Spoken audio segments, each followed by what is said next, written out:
Okay, here we are on lessons 7.5 and 7.6 for the second part, and this is going to be a lot of using our calculator. In the first part of these two lessons, I taught you the SOHCAHTOA and what each of those letters stood for, sine, cosine, and tangent. Today we're going to start using those. Some of it we're going to do on our calculator, there's a little bit we're going to do without our calculator. So I'm going to start you without your calculator, and then we're going to start using our calculator here on the next, probably about problem number 3. Alright, using trigonometry. So I've got a triangle here, triangle ABC, and you can see that, hopefully you recognize it as a 45, 45, 90 triangle. Alright, so I'm going to go ahead and fill that other angle in, 45 degrees. And we know that every single 45, 45, 90 triangle has sides that are in the ratio of 1, 1, and root 2. Okay? Now what I want you to learn from this first part is just what the sine of 45 degrees equals, the cosine of 45 degrees, and the tangent of 45 degrees. So we're going to figure out what each of these three things equal. Sine of 45, cosine of 45 degrees, and tangent of 45 degrees. Alright, also, just so you know, it is important that you put the degree symbol on each of these. If you do not write the degree symbol, it means radians. Radians does not have a label, so if you don't put a label, it technically means radians. You don't know how to do radians yet, so you better put a degree symbol every single time. So if you don't put a degree symbol, I will mark it wrong. Okay, here we go. Sine of 45 degrees. So we come back up here, we're looking at this triangle, and just in case you've forgotten, I'm going to write it over here. SOHCAHTOA. Okay, remember sine is opposite over hypotenuse. Cosine equals the adjacent side, the adjacent leg over the hypotenuse. And tangent is the opposite side over the adjacent side. Again, the adjacent is always a leg. Alright, so let's look at the sine of 45 degrees. So opposite over hypotenuse. So if we look at a 45 degree angle, it really doesn't matter which one because the side opposite them is a 1 no matter what. So I'll just look at this one. So opposite 1 over hypotenuse root 2. So we're going to write that down, 1 over root 2.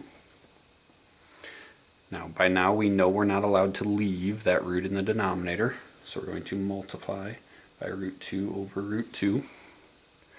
And we multiply straight across, we get root 2 on the top. In the denominator, root 2 times root 2, we can think of it two different ways. Root 2 times root 2 is root 4, and we know the square root of 4 is 2. Or, if we're multiplying something by itself, it's the same as squaring it. So this is root 2 squared. The root and the squared cancel off, leaving it with just a 2. Okay? Now, if we type sine of 45 into our calculator, I'm going to show you what it looks like on our calculator. So, sine of 45 on our calculator. Hopefully this will come in focus. Here we go. Sine of 45. And it's struggling. There we go. Okay, gives me a decimal. Okay, we're not going to use that decimal. Later on we are going to use some decimals, but watch what happens when we type in the square root of 2. We don't need parentheses on this. Some calculators you need a parenthesis.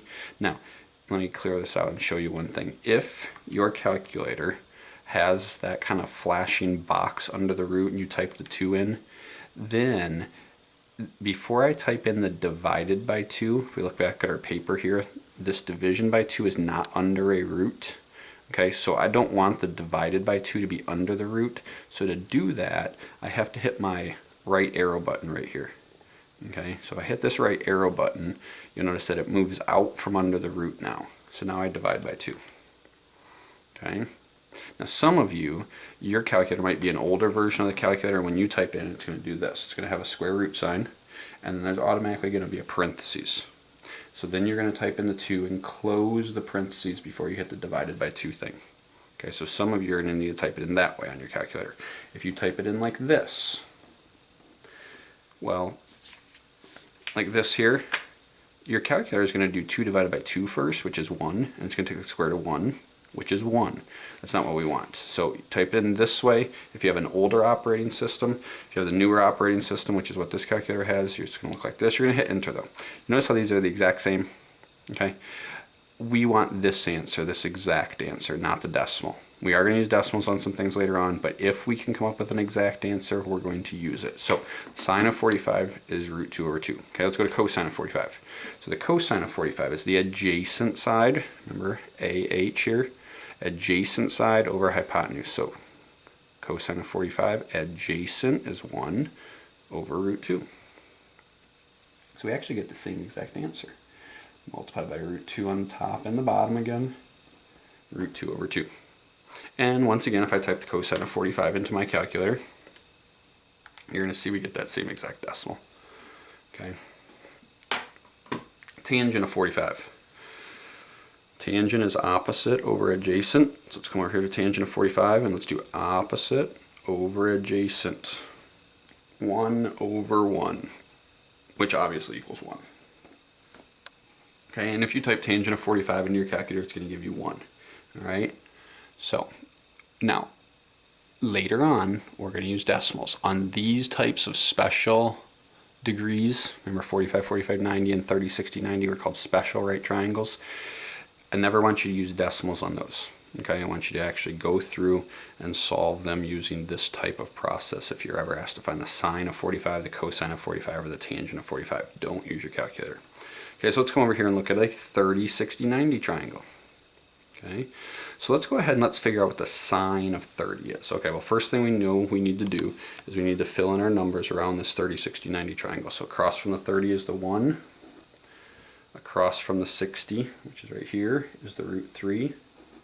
And across from 90 is the 2.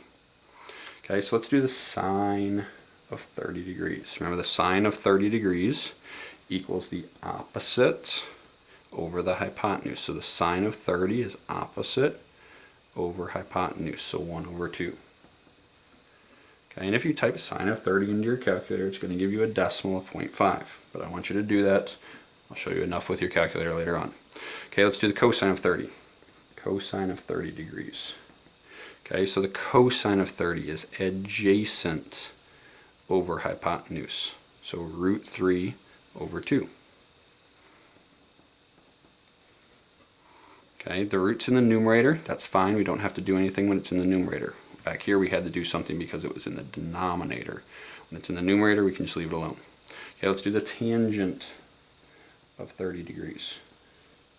Okay, so come back up here. Tangent is opposite over adjacent. So 1 over root 3. Now we do have that problem with the root in the denominator. So we're going to multiply by root 3 over root 3. We're going to get root 3 over 3. Okay, what I want you to do real quick is pause the video. I want you to do the sine of 60, the cosine of 60, and the tangent of 60. So go ahead, pause the video, do those 3, and then I'll walk you through them real quick. Okay, pause the video, do the sine of 60, cosine of 60, and tangent of 60. All right? Okay, go ahead and do that.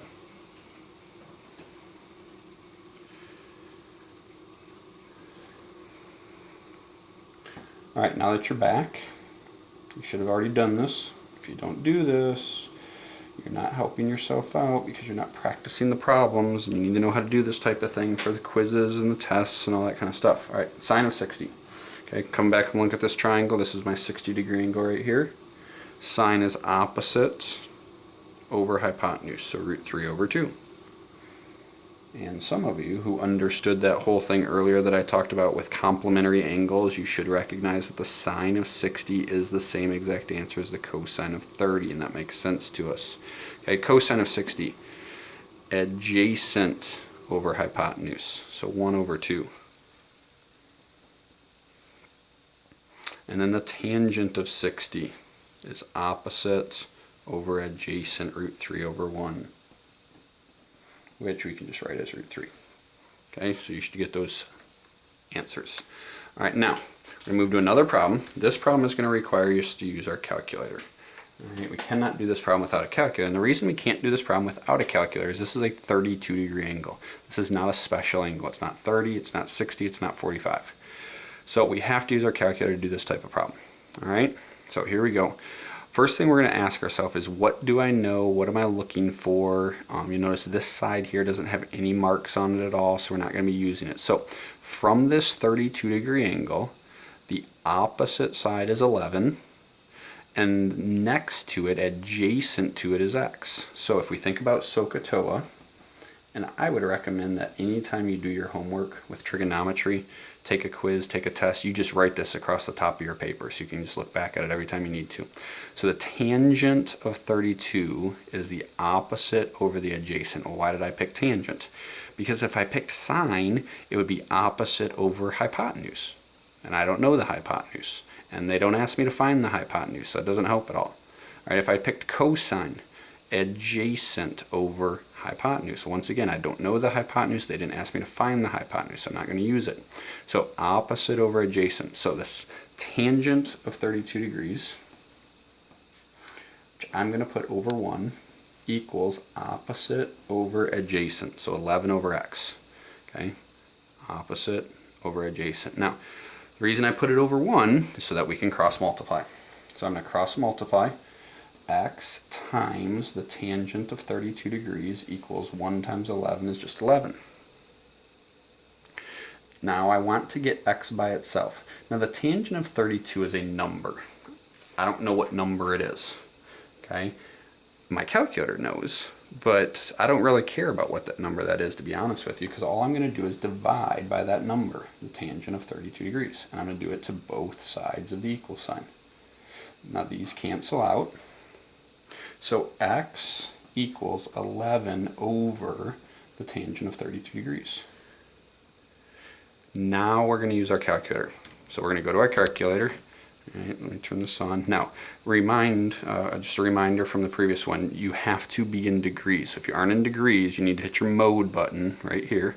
Okay, so I'm going to hit mode. You can see that it's in degrees right now. The box is on the degree. If it isn't, just hit your down arrow twice, go over to degree using your right arrow and hit enter. And then from there you can hit clear or quit or something like that and it takes you back to your home screen.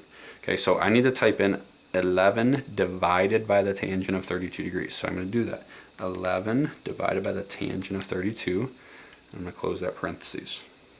And I'm going to hit enter. And it gives me 17.60 and all these other decimals. I want you to round your answer to 2 decimal places. I know the book's going to round it to 1 decimal place a lot. If you round it to 1 in your homework, you're going to do it again. 2 decimal places. So now if we round this one to 2 decimal places, so I'm going to round it right here after the 0, the 3 tells the 0 to stay the same. Well, then I don't really need to write the 0, so I can just write 17.6. And we put our label on it of units. Now, if we were in science class and we were talking about significant digits or something like that, you might put 17.60. All right, I'm not going to make you do that, all right, but I do want you to round things correctly. Now, this problem is actually in your book. I'm going to show you what they do in your book. That is what I do not want you to do. So if you start doing this in your book, the same way as what's in your book, I'm going to know you weren't paying attention, all right, and I'm going to mark it wrong. Okay, so right here, you can see what they got here. This is the same exact problem that was in your book. So they get to this x equals 11 divided by the tangent of 32. All right. And then they say use a calculator to find tangent of 32. And they get that. So let me show you what tangent of 32 is. So tangent of 32, 0.624869359, and a bunch of other decimals that never repeats and never ends. So what your book did is they took these first 4 decimals and they rounded it off to 0.6249. You can see that right here, 0.6249. All right, and they have an equal sign. Well, technically, actually they do have a squiggle sign. It's kind of hard to see in the video, but they say approximately equal to. All right, I don't want you doing this though. I don't want you taking this, rounding it off here, and then typing this into your calculator, rounding it off again. Number 1, it's more work. Number 2, it's actually inaccurate. If you round once in a problem and then round a second time, your answer gets more and more wrong. So let me show you what happens. 11 divided by that 0.6249 that they had gives me that. Okay, now if I compare that answer right there to this answer up here, you can see they're a little bit different. 0.6036, 0.6028. Right now it doesn't seem like it's much of a difference, but what happens is if you were to round it to 3 decimals, this would be 0.604. And if you rounded this one to 3 decimals, it'd be 0.603. If you are taking geometry in 9th grade in our school, you have an opportunity to take calculus as a senior, AP Calculus. In AP Calculus, if your answer is incorrect at the third decimal, it gets marked wrong. So if you had done something like this, where you rounded it off and typed it in and then rounded this off again to 0.603, when the answer should have been 0.604, you'd get it marked wrong. Okay, so that's why I'm very, very picky, I guess if you want to call it, about making sure you do not round twice in the same problem. It's actually mathematically wrong to do it, to round twice in the same problem, so we don't want to do that. So do not round here and then round again. Take this, type all of this into your calculator at once. Do not do a step like this. If you do a step like this, I will mark it wrong. Ignore these instructions in your book. They don't do it on the next page. All right, if we look at the next page, all right, so I'll show you the problem up at the top of the next page. All right, look right here. 40 times the tangent of 70. And then they go right to the answer. You notice they didn't do 40 times some decimal and then get another decimal. Okay, this is how you should do it. You go straight from here to your calculator to this. Okay, never round once and twice. Okay, so I'm actually going to do a problem similar to that. Okay, it's not the same exact one that's in your book, but here we go. So I've got 41 degrees, I've got x, and I've got 13. So once again, how do I know which one to pick? How do I know whether to pick sine, cosine, or tangent? Well, all we do is think about the sides. So from 41 degrees, this is the opposite side, and this is the hypotenuse. So which one deals with opposite and hypotenuse? Sine. So I've got to use sine. So the sine of 41 degrees, which I'm going to put over 1, equals opposite, x was opposite, hypotenuse was 13. Cross multiply. 1 times x is x, 13 times the sine of 41 degrees. I think it's a good thing to always put the number first, because otherwise you might get a little bit confused. I'll show you how you might type it into your calculator wrong if you do it that way. Okay, all we do now is type all this into our calculator at once. So let me clear this out. 13 sine 41, close the parenthesis, enter. Now if you want to type in 13 times the sine of 41, that's fine. Okay, remember we're rounding to 2 decimals in geometry, so 8.53. So x equals 8.53 units. Okay, now what happens if you were to do it like this? X equals sine of 41 degrees times 13. Okay, technically that's still right, but I'm afraid you might type it in wrong. You might end up typing it in like this.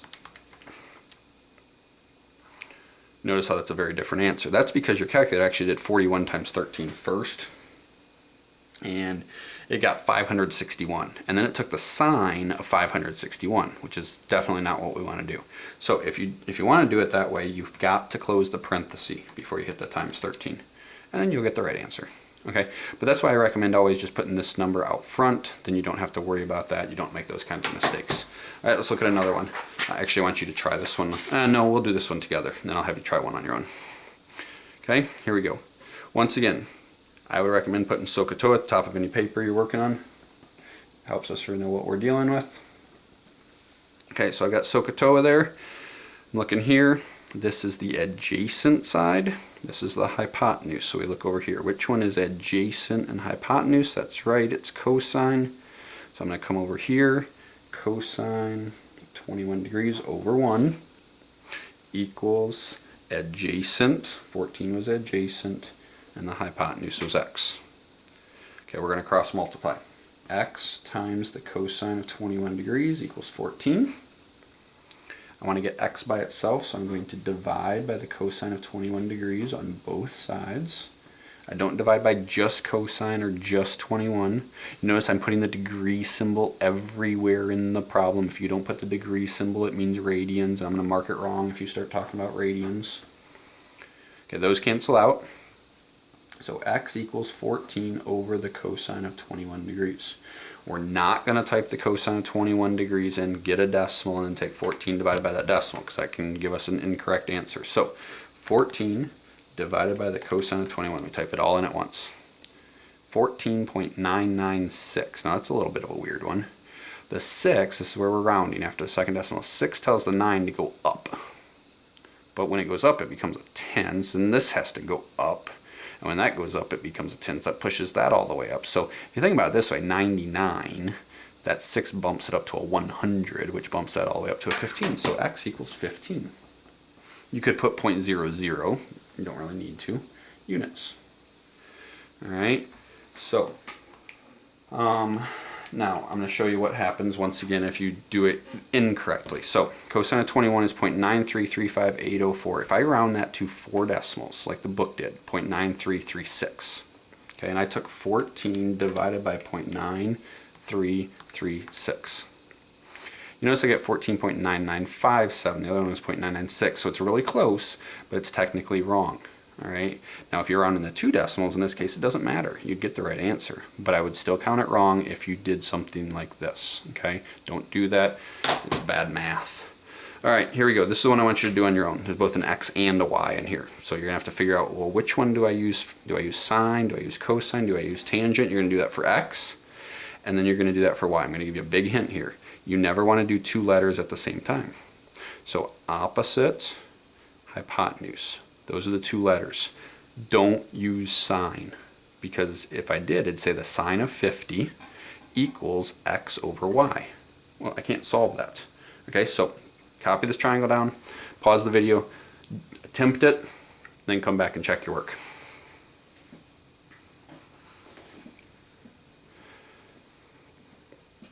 All right, you should have attempted this by now, and once again, I am serious. If you don't attempt it, if you don't pause the video and attempt the problem, you're not going to know whether you understand this stuff or not. So pause the video, attempt the problem, then check your work. So here we go. I'm going to do x first. X is opposite. 8 is adjacent. I want to use the 8 because I know it. Opposite and adjacent right here, tangent. So the tangent of 50 degrees, which I'm going to put over 1, equals opposite x over adjacent 8. It's going to cross multiply. 1 times x is x. 8 times the tangent of 50 degrees. Remember, we usually put that number first, so I don't think it's like tangent of 400. I don't want to do 50 times 8. And now I type all this into my calculator all at once. So 8 times tangent of 50. 9.53. Remember, we're going to round to 2 decimals, so 9.53. So x equals 9.53 units. I'm actually going to write that back up here as well. I'm going to tell you the reason for that later on. Okay, next. I do not want to use this to help me find this because this is rounded off, and if I use a rounded off answer to find something else, this can become more and more inaccurate. So I'm still going to use the 8. So 8 is adjacent. Y is the hypotenuse. It's across from the right angle. So adjacent hypotenuse. Which one is that? It's cosine. So the cosine of 50 degrees, which I'm going to put over 1, equals the adjacent side, which was the 8, over the hypotenuse, which was y. We're going to cross multiply. Y times the cosine of 50 degrees equals 8. I want to get y by itself, so I need to divide by the cosine of 50 degrees on both sides. Notice keep putting the degree symbol all the way through. If you don't put the degree symbol, I'm going to mark it wrong. Okay, those cancel off. Y equals 8 over the cosine of 50 degrees, which I'm going to type into my calculator. 8 divided by the cosine of 50, enter. 12.45. Okay, y equals 12.45 units. Okay, all right, so let's go back up here. Y equals 12.45. Now, we can check to see if our answers make sense. Okay, 50 degrees, 90 degrees. 90 plus 50 is 140. 180 minus 140 is 40. So this must be a 40-degree angle. Okay, now, we've learned a lot of different things. All 3 angles add to 180. Okay, got that. 40 is the smallest angle. 8 is the smallest side. They're across from each other. Good. 50 is the medium angle. Medium side. They're across from each other. That's good. Right angle, biggest side, across from each other. That's good. And then what we can do is we can check the Pythagorean theorem. Okay, so what should happen if we did all this right is 8 squared plus 9.53 squared equals 12.45 squared. Now, this probably will not work out perfectly because this has been rounded off and this has been rounded off as well. But I'm going to type this into my calculator and we're going to see what we get. Okay, this is just a check. 8 squared plus 9.53 squared. 154.8209. equals. Okay, now I'm going to type that 12.45 right here into my calculator. 12.45 squared. 155.0025. These numbers should be close to each other, very close to each other. If they're not really close to each other, then we probably made a mistake. Excuse me. All right, this is just a check. That's why they're not perfectly equal. Remember, this has been rounded off. This has also been rounded off. And when we start rounding these two things off, it makes these answers a little bit inaccurate. So as long as they're really close to each other, we're okay. And these are. They're really close to each other, so we're good. Okay, last problem. This is kind of a hard one. I want you guys to find the area of this triangle. Okay, the area of this triangle. All right, so this is going to require a little bit of trigonometry first, and then at the end, we're going to type it into our calculator very carefully. All right, so instead of using x and y, I'm going to call this b and this h. Hopefully you figured out why, because area of a triangle, remember, is 1/2 times base times height. Or you could do base times height divided by 2. Okay, but 1/2 times base times height. So let's solve for b. Okay, thinking through SOHCAHTOA again. This is opposite. This is hypotenuse. Okay, opposite and hypotenuse. I don't want to do b and h at the same time because I can't solve if I have two letters at the same time and only one equation. Opposite over hypotenuse is sine. So the sine of 52 degrees over 1 equals opposite b over 10. Let's cross multiply. B equals 10 times the sine of 52 degrees. Now I'm not going to type that into my calculator right now because I'm going to use that answer later on to find the area. And if I start rounding it off now and using a rounded off answer later on, then I'm going to get it wrong. It's going to start, the rounding is going to start causing problems. The more often I round, the more inaccurate I get. So I only want to round once. I'm going to do that at the very end. Okay, let's solve for h now. H is adjacent, 10 is hypotenuse. Okay, so adjacent hypotenuse, that's cosine. So the cosine of 52 degrees over 1 equals adjacent over hypotenuse. Cross multiply. H equals 10 times the cosine of 52 degrees. Now once again, I'm not going to type that into my calculator. All right, so I'm going to go up to my formula now though. And I know what b equals, and I know what h equals. So I'm going to come up here, and I'm going to do area equals 1/2 times 10 times the sine of 52 degrees. That right there is b. Okay, times 10 times the cosine of 52 degrees. That right there is h. I'm going to type all of this into my calculator at one time. That way I only round once. So here we go. 1/2. I'm going to use some parentheses. Times 10 times the sine of 52. Make sure you close that parenthesis right there. If you don't close that parenthesis, you're going to have problems. This one right here. Okay, if you don't put an extra not an extra one, but if you don't close that parenthesis there, you're going to get the wrong answer. Okay, keep typing. Times 10 times cosine of 52. So I typed all that into my calculator. I hit enter. 24 point, that 7 tells the 5 to become a 6, so 24.26. And area is squared, so square units. Okay. That's it. That's how you use trigonometry and your calculator. Make sure you take good notes on this. If you need to watch it again, but you're going to have some questions like this on a video quiz coming up sometime soon. All right, so make sure you take good notes. Come see me if you got questions on it before you take that video quiz. All right, one more lesson, we're done with chapter 7.